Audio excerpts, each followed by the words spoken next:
بربرا کہتا ہوں، ننگے کی چوٹ کہتا ہوں کہ مالک میرا اکیلا ہے۔ اس نے اپنی کتاب میں اپنے رسول صلی اللہ علیہ وسلم سے جو بات کہی ہے، اس کے خلاف اگر کوئی مالک کا لال کوئی بات کہے گا، دنیا اس کو امام دوارا یا بادشاہ اور شہنشاہ کہتی ہو، میں اس کے منہ پر چھوٹنے کی کوشش کروں گا۔ وہ میرا کوئی نہیں ہے بلکہ میرا دشمن ہے۔ بات ہمارے کو میرا ہے، اگر وہ زندہ ہے تو اللہ کرے، اور اگر مر چکا ہے کوئی بات نہیں ہے سلامی کا۔ وہ دشمن ہے، قیامت تک دشمن رہے گا جب تک کہ پروردگار کی بارگاہ میں نہ کرتا ہے۔ اور ایسا ایمان اللہ کو پروردگار کیا ایک ایمان پسند کرے، اور ایسا ہیرا ہوا کہ بات سمجھ میں نہیں آ جائے، لیکن کیونکہ بات کسی بڑے آدمی کی طرف سے آئی ہے، ہمت جواب دے جائے تو یہ ایمان نہیں ہے۔ اللہ فرماتا ہے تمہارا ایمان معتبر نہیں ہے، معتبر ایمان تو اس کا ہے انما المؤمنون الذین آمنوا باللہ ورسولہ ثم لم یرتابوا۔ ایمان تو ان کا معتبر ہے کہ اللہ اور رسول پر ایمان لائے اور پھر دل میں کوئی امتیاز، کوئی شک، کوئی شبہ، کوئی غلط بات نہیں۔ میرا معاملہ بالکل صاف ہے، ایک بات میں نے کھول کر چاہیے کہ تمہارے یہ خطرے ہیں، یہ تابوت ہے جن کو تم نے امام اور کسی کو مجتہد اور کسی کو کہا ہے کہ دیکھو انہوں نے یہ کچھ کیا ہے، یا یہ ثابت کرو کہ یہ ان کی کتابیں نہیں ہے۔ ماشاء اللہ کیا بات ہے بھائی۔ 1 منٹ اور 25 سیکنڈ کا یہ کلپ ہے ڈاکٹر مسعود الدین عثمانی رحمۃ اللہ علیہ کا، بالکل ہمارے دل کی آواز ہے۔ اس وجہ سے ہمیں ڈاکٹر عثمانی رحمۃ اللہ علیہ سے محبت ہے کہ کس طرح انہوں نے بالکل کوئی گنجائش باقی نہیں چھوڑی ہے، اس طرح جوش اور جذبے کے ساتھ کہ جس نے اللہ کے ساتھ کوئی چھیڑ کی ہے، اللہ کی کتاب کے خلاف جس نے عقیدہ بنایا ہے، وہ امام اور امام زادہ اور امیر تمہارا ہوگا۔ ہمارے لیے اس کی بالکل حیثیت جو ہے ایک نجس کیڑا جو نجاست کو دھکیلتے ہوئے چلتا ہے، اتنی بھی حیثیت ان کی نہیں ہے جنہوں نے ہمارے مالک کی کتاب کو پیچھے کر کے اپنی چلائی ہے۔ یہ پکار کا شرک جس نے کیا ہے، چاہے محمود الحسن ہو یا واسطے وسیلے کا شرک، یہ سارے دیوبندیوں نے اور صوفیوں نے یہ واسطے وسیلے کا ایک شجر خبیثہ لگایا ہے اس کی،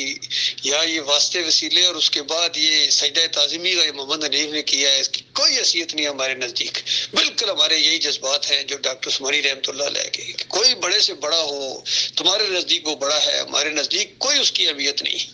چاہے وہ صدر مملکت ہے، چاہے وزیر اعظم ہے، جرنیل ہے، کرنل ہے، بریگیڈیئر ہے، جو بھی ہے، جس نے بھی اللہ کی کتاب کے خلاف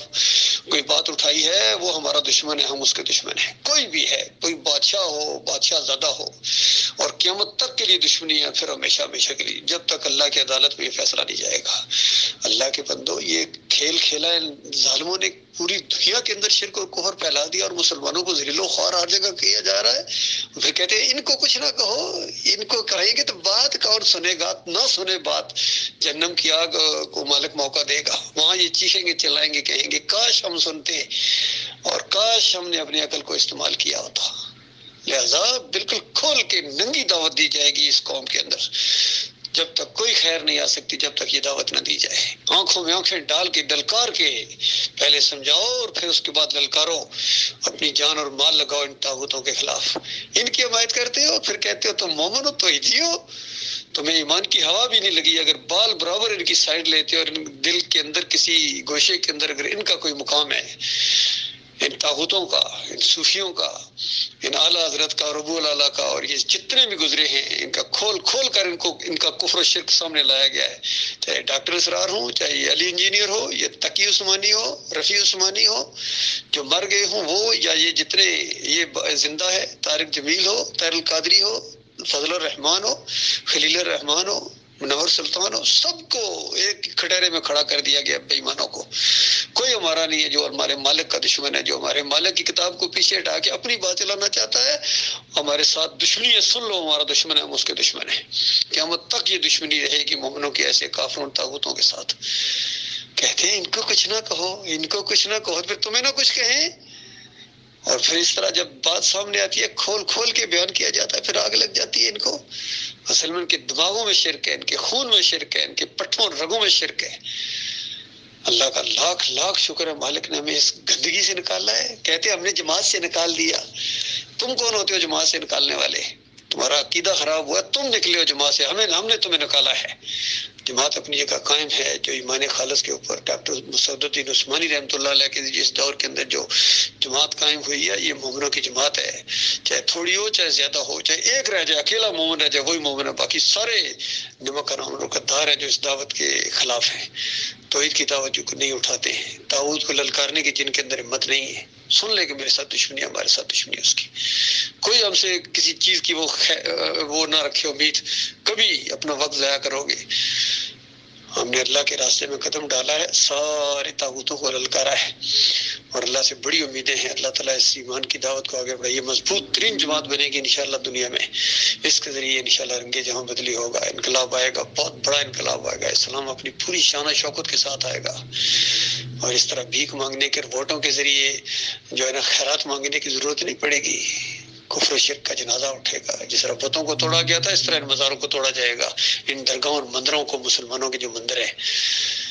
ان کے اندر یہ گدیاں وہاں لگیں گی، کوئی گولڑا شریف ہے تو کوئی بری سرکار ہے، کوئی داتا صاحب ہے جی، کوئی بلے شاہ جی، ایک سے ایک، کوئی چشتی صاحب ہے جی، کوئی عبد القادر جیلانی، ایک سے ایک بڑا، یہ بیٹھے ہوئے گدیوں کے اوپر،